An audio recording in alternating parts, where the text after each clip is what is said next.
Rikthehemi edhe një herë tek ngjarja e rëndë ndodhur në rrugën Kongresi i Lushnjës, ku mbeti viktim Egli Pashollari pasi u sulmua me mjet prerës thik. Ne do të lidhemi me kolegen Bleona Prengza, e cila ndodhet në ngjarje dhe njëkohësisht sjell më tepër detaje mbi ngjarjen e rëndë të ndodhur në kryeqytet.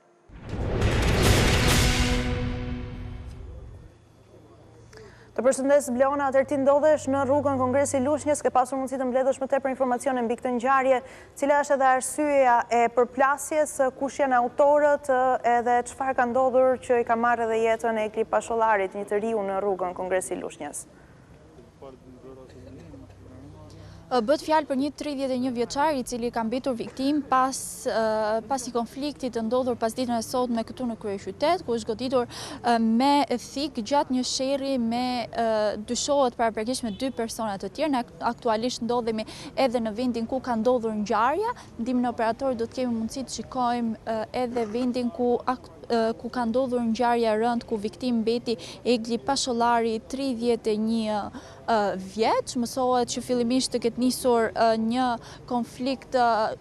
për motive banale ndërmjet tij dhe personave të tjerë të përfshirë, ndërkohë ka marrë disa plagë me thik, të cilat fatkeqësisht nuk ka arritur të mbijetojë, duke humbur jetën menjëherë sapo ka mbërritur në spital. Bëhet ashtu siç e thash, bëhet me dije sipas uniformave blu se autori i vrasjes është identifikuar dhe shpallur në kërkim nga ana e policisë, por ende nuk bëhet i ditur identiteti i tij. Deri në këto momente paraprakisht dyshohet të jetë për konflikte banale. Motivet pra të kësaj ngjarje ku mbeti dhe viktim Egli Pashollari, ndërkohë këtij të fundit është munduar që t'i jepet ndihma e parë, por nuk ka patur rezultat për shkak se ky i fundit ka humbur jetën pasi është dërguar në spital. Aktualisht grupi hetimor të cilët kanë reaguar fillimisht apo jo, Bleona? Po në fakt ka patur persona të cilët kanë qenë dëshmitar të kësaj ngjarje, pasi dhe vetë zona pranë rrugën Kongresi i Lushnjës ku ka ndodhur ngjarja është një zonë mjaft e frekuentuar. Rreth e përqark zonës ka dhe biznese të ndryshme. Ashtu siç po e thoja edhe pak më parë, grupi hetimor është në vendin e ngjarjes, siç mund ta shikojmë, po vendosin edhe pikat për të vijuar më pas hetimet dhe për të kuptuar qartë dinamikën e komplet ngjarjes, ndërkohë edhe po shikojmë kamerat në zonë, për shkak se, siç e thash, është një zonë e frekuentuar, ka biznese rreth e përqark, ndërkohë po shikohen kamerat e sigurisë, po sekuestrohen nga ana e policisë për të parë edhe sa ka qenë plotësisht numri i autorëve të kësaj ngjarje, por edhe si ka ndodhur dinamika e ngjarjes deri në këto momente. Kujtojmë që Egli Pashollari, 31 vjeç, ka humbur jetën në spital pasi për shkak të plagëve të marra nga kjo ngjarje e rëndë. Shohem në fakt edhe vendin e ngjarjes, rruga Kongresi i Lushnjës është edhe segmenti ku ka ndruar jetë Egli Pashollari pasi është goditur me thik nga disa persona të cilat janë identifikuar, por emrat e tyre nuk janë shpallur ende nga policia, të cilët vijojnë dhe kërkimin e autorit i cili ka marrë dhe jetën me sulmin me thik Egli Pashollarit për të zbuluar më tej dhe arsyet e kësaj ngjarje të rëndë të ndodhur këtë të premte në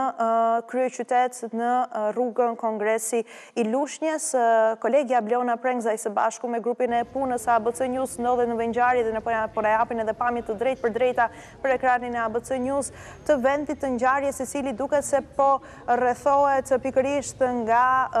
edhe hetuesit, të cilët po vendosin edhe provat, shenjat e provave. Bleona, nëse ke më tej detaje për sa i përket dinamikës së ngjarjes, informacione të reja të kësaj ngjarje të rëndë të ndodhur në kryeqytet?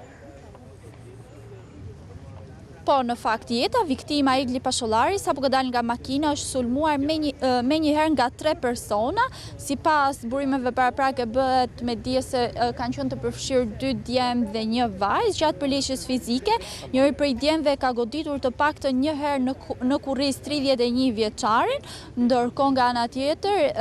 Egli Pashollarit i është dhënë ndihma e parë pranë një lokali dhe direkt me makinën e tij kanë nisur drejt spitalit disa persona të tjerë që kanë kanë qenë dëshmitar në vendngjarje, por ky i fundit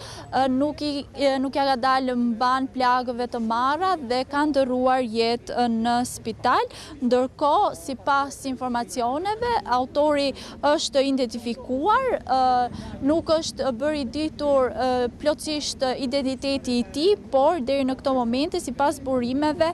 autori mban mbiemrin Buçpapa. Buçpapa, mbiemri i autorit. Po,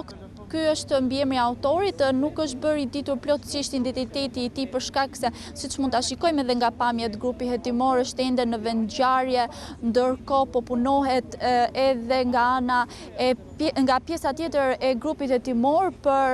pamjen më të qartë dhe si ka ndodhur plotësisht dinamika e kësaj ngjarje, ndërkohë është shpallur në kërkim edhe autori i dyshuar, i cili sipas burimeve ka mbiemrin Buçpapa. Pra këto janë edhe informacionet e fundit përsa i përket ngjarjes në rrugën Kongresi i Lushnjës. 3 persona kanë sulmuar me njëherë Egli Pashollarin sapo ai ka parkuar makinën e tij në rrugën Kongresi i Lushnjës, duke marrë dhe plak të rënda. I është dhënë ndihmë e parë në një biznes aty pranë, por teksa është dërguar me makinën e tij drejt spitalit për të marrë dhe ndihmë mjekësore, Egli Pashollari ka ndërruar jetë. Ai është sulmuar nga 3 persona, njëri prej të cilëve mban mbiemrin Buçpapa. Këto janë informacionet e deri më tanishme, teksa vijon edhe kërkimi i autorit të ngjarjes për të zbuluar më tej arsyet e kësaj ngjarje të rëndë të ndodhur në rrugën Kongresi i Lushnjës.